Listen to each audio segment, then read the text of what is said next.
Welcome to another fresh edition of your program on Leadership Television inside Nigeria. My name is Winifred Webo. Today is Thursday, 5th March 2026. And of course, without wasting much time, we move over to our newspaper review corner where we have Leadership newspaper, Nigeria's most influential newspaper, leading the pack. The main story today says mixed reactions greet IGP Disu's inauguration of panel on state police. Of course, President Bola Ahmed Tinubu has not wasted so much time saying that state policing is the way to go. And of course, recently he reiterated that when he hosted governors to ITFA in Aso Villa. Mixed reactions greet IGP Disu's inauguration of panel on state police. Let's go over to page 4 for excerpts from that leading story. Mixed reactions have trailed the declaration by the Inspector General of Police, IGP Disu, that the Nigerian Police Force is ready to work with other stakeholders to ensure the successful implementation of state policing. While the APS Northern Regional Body, the Arewa Consultative Forum, ACF, opposed the move, the Pan-Yoruba Socio-Political Organization, Afenifere, and its South-South counterparts, the Pan-Niger Delta Forum, PANDEF, threw their weight behind the demand for sub-national policing. Although the creation of state police has long been debated, it would require a constitutional amendment to be actualized. However, Disu, who spoke to State House correspondents shortly after he was sworn in as the 23rd Inspector General of Police by President Bola Tinubu at the council chambers of the State House, Abuja, said the proposed state police system had come to stay. The swearing-in ceremony preceded the Federal Executive Council FEC meeting and was attended by senior government officials, ministers, and family members of the appointees. Speaking on the ongoing national conversation surrounding the establishment of state police, the new police chief said the Nigerian police force would actively contribute to shaping the framework to ensure it works effectively. According to him, the force has already set up a committee to review the concept of state policing from its institutional perspective. Of course, we've come this far given the spate of insecurity in the country, and President Bola Tinubu has maintained this stand, and of course, the governors have also bought into it that state police is just the way to go. And still on leadership review, we have gridlock. President suspends airport cashless policy. Gridlock. President suspends airport cashless policy. The news was carried yesterday on Leadership Television on the cashless policy being operated by FAN. And of course, that continue to, when new things are introduced in Nigeria, before it can be received or embraced by all, it also has its most developed hiccups. Sharia Court judge blames insecurity on Nigeria's broken justice system. Sharia Court judge blames insecurity on Nigeria's broken justice system. You get that story on page 18 of Leadership. Uncle Tess caught how niece body was found in boyfriend killer boy's apartment. NRC targets Zamfara rail service revival, unveils vision to modernize network. Security beefed up in Abuja as U.S. warns of possible pro-Iran protests. That story is on page 18 of Leadership. And of course, we have the picture of President Bola Ahmed Tinubu congratulating the newly appointed Inspector General of Police, Mr. Disu, after his swearing in at the Presidential Villa, Abuja, yesterday. Congratulations to the new IGP. Cooking gas prices rise as petrol hike bites harder. That is on page 26 of Leadership. Of course, this as a result of the fallout in the Middle East war. On the business bus cover of Leadership, we have Tinubu proposes grid asset company to fix power sector. Tinubu proposes grid asset company to fix power sector. President Bola Tinubu has proposed the establishment of a grid asset management company as part of renewed efforts to address persistent structural weaknesses in Nigeria's power sector, particularly within the country's electricity transmission network.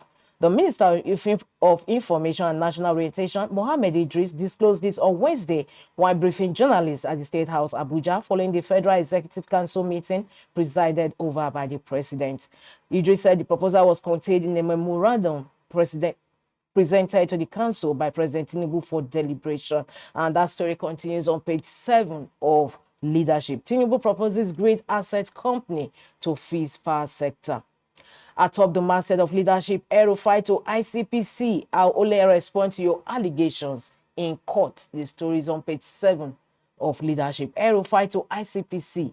I'll only respond to your allegations in court. And lastly, on the cover of leadership, intra-party squabbles distracting INEC from core mandates, coming from INEC chief Amu Petan. And this story is on page 4 of leadership.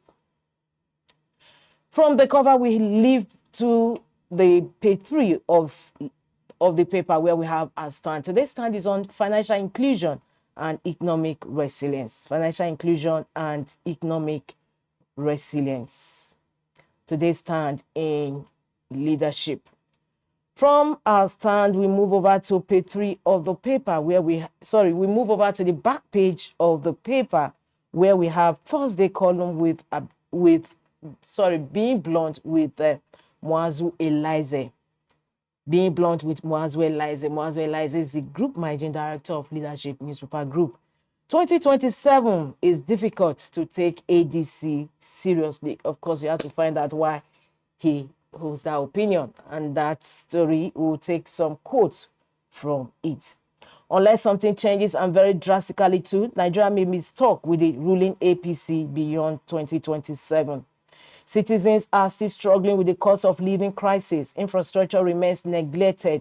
Hospitals still lack sufficient equipment and staff. Power supply is unreliable. Insecurity has never been this severe. Quote from today's column, being blunt with Muazu Elize, 2027 is difficult to take ADC seriously. Of course, you have the power brokers, not really power brokers, the presidential aspirants in ADC. We have the picture of Abubakar Atiku. We have Rotimi Amechi and Peter Obi in that story. It's difficult to take ADC seriously. From that column, we visit Ghana Must Go, still on the back page. PDP chieftain says Tinubu is stronger than Trump. And Ghana Must Go is asking, are you an Iranian? Of course, you have to answer that. It's on that note, on that human note, we conclude review of leadership this Thursday. For more, log into www.leadership.ng and don't also forget to visit all social media handles of leadership. From leadership, we move to the next paper we have on our lineup, and that is The Punch, talking about state police. That is the leading or trending story today in Nigeria. The Punch says state police IG says up panel to propose framework. IG says up panel to propose framework. New police chief insists force not threatened. Orders intelligence over Middle East tensions. And like leadership, we also have the pictures of the new IGP being sworn in by President Bola Tinubu yesterday. Oya 2027, Joseph Adelabu's ministerial seat heats up. Lagos prosecutes 4,000 residents for illegal waste dumping. Alleged terrorism, AGF takes over Malami son's trial.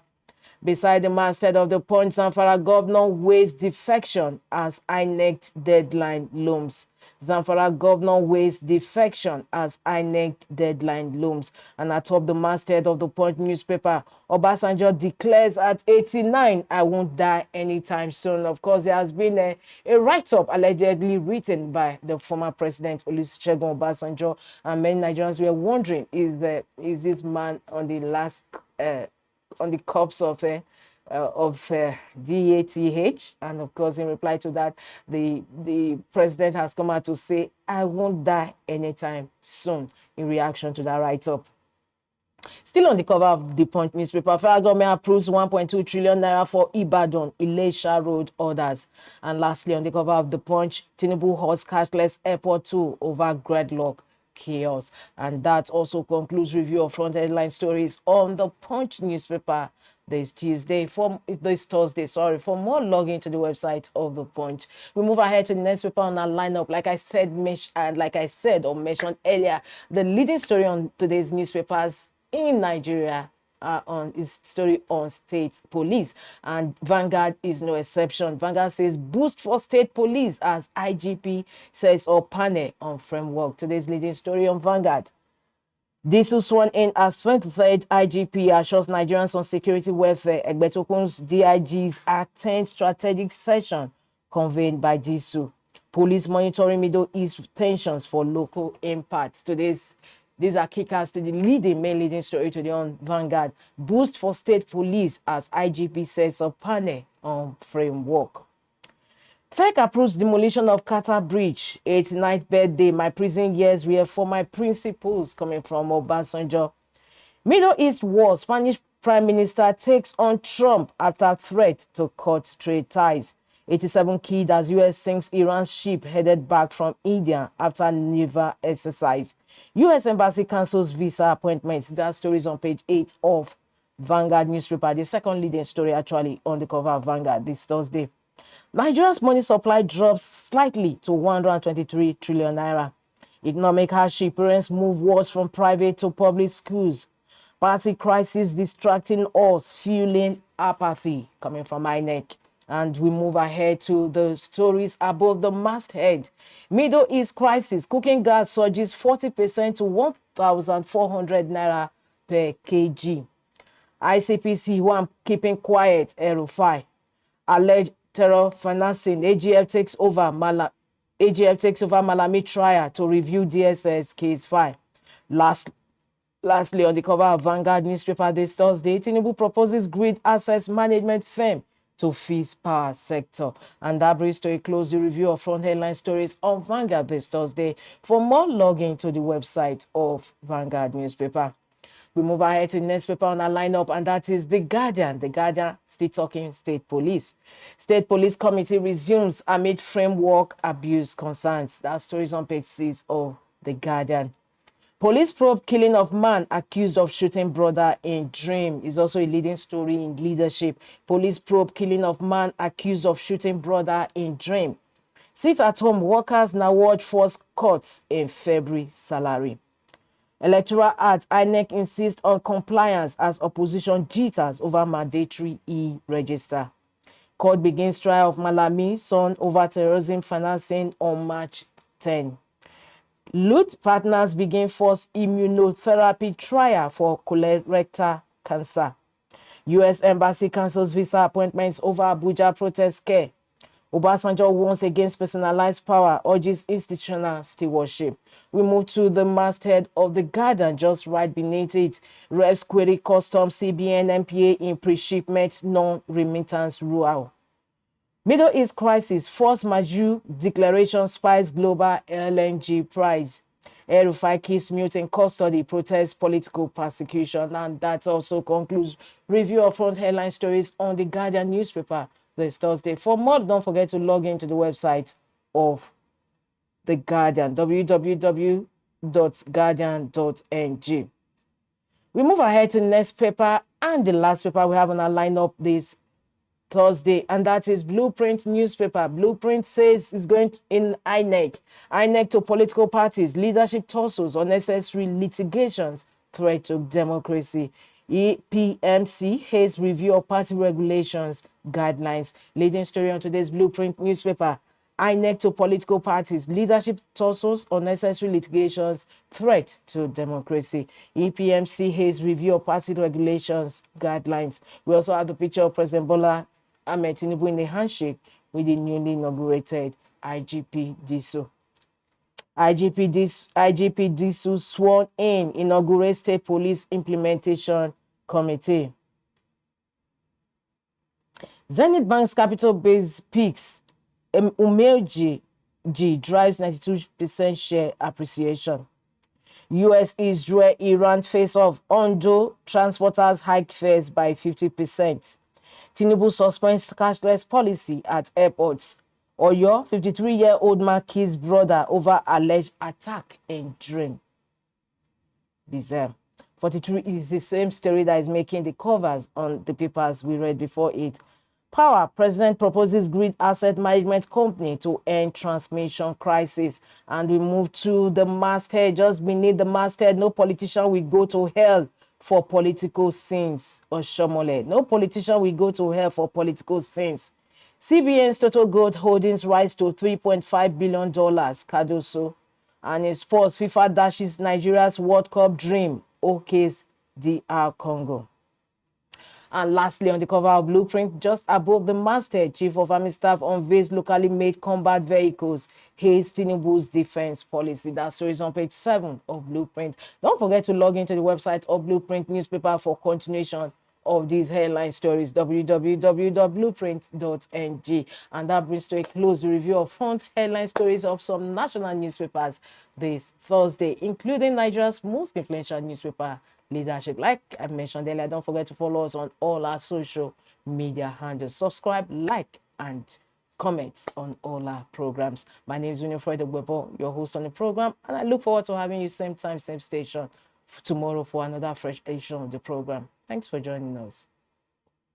Thank you for watching. For sponsorship and advert placements, please contact 080-3688-6158. Last Word Leadership Podcast Studio. You have the last word. Thank you for watching. For